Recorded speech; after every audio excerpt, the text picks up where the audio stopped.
So this policy first started in 2002 as a pilot program, was adopted by the government of Lee Myung-bak in 2010, and it was meant to salvage a crumbling public education system, as it was put, and create schools where the excellent could in fact excel.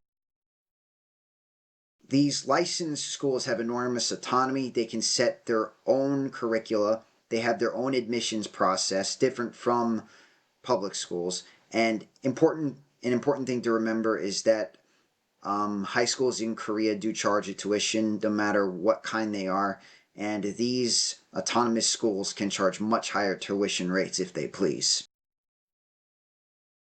Before moving forward, we have to talk about the Sunung.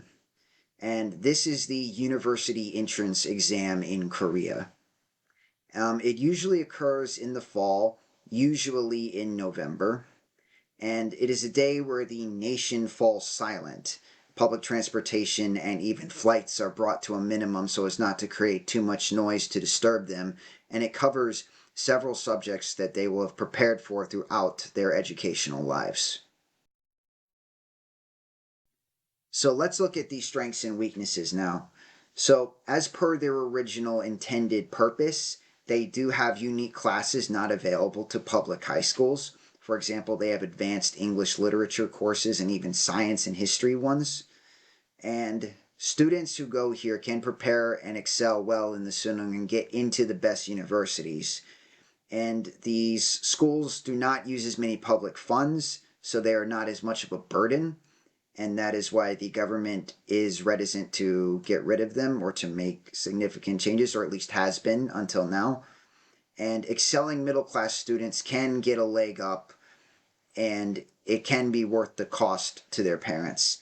However, there are significant problems as well. They have used their autonomy to their advantage, going against their original purpose. They have spent much of their time, effort, and curricula getting students ready for the Sunung, so this gives them a bit of a leg up on public school students. It's seen as an easy way to get into universities because of this, as well as their connections to the institutions. They have high tuition rates, up to 9 times higher than public schools from what I've been able to research. It serves only a small percentage of the school population, and it encourages cutthroat competition and other nefarious activities. Okay, so now let's look into the effects that the autonomous high schools and the preparation for the Sunung have.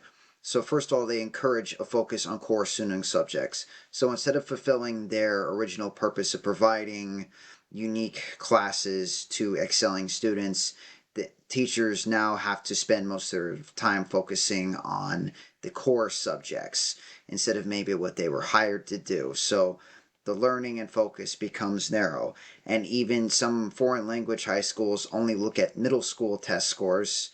And again, these are under the same system as the autonomous high schools. And the teachers further down the line in elementary and middle school are encouraged to give students extra help. In fact, they're heavily pressured to do that. So again, the focus on learning becomes even more extremely narrow. And this encourages other bad outcomes, cutthroat competition, heavy use of academies, and nefarious means. So parents will heavily invest their time in trying to get maybe 1 or 2 kids through the academy system and into the autonomous high schools from a young age. And this has contributed in part to declining birth rates because of the amount of money that they're trying to spend. Teachers have reported being offered bribes to pump up grades so that they can gain entrance to these high schools. And it has created an entire industry of academies based around the core subjects, and even young elementary students spend hours at a time going to them. And it gets even worse for middle schoolers and high schoolers who are often out late at night. The latter gets perhaps 3 to 5 hours of sleep at most. So you can imagine how this negatively impacts their ability to focus and learn. And because they spend so much of their time studying for the core subjects and to get into the good universities while passing the Sunung, this comes at the expense of other creative pursuits, such as music and art. And failure to get into these autonomous private high schools or to get a good score on the Sunung as a result has led to depression, mental breakdowns, and even suicide. So I wanted to give you a clearer picture at the issue at hand since 2002, which I call the looping pipeline. So you start at the beginning with rich parents sending their young kids through all these academies throughout the years. They get a leg up on all the others. They gain admissions to these elite autonomous high schools, and they get the upper hand in the Sunung because they spend so much of their time studying for it instead of pursuing the different or diverse curricula that these schools are supposed to provide. They will probably be able to easily gain entrance into the Sky universities, which are the three big ones: Seoul National, Korea, and Yonsei universities. And these almost guarantee entrance into big companies, which you might recognize here.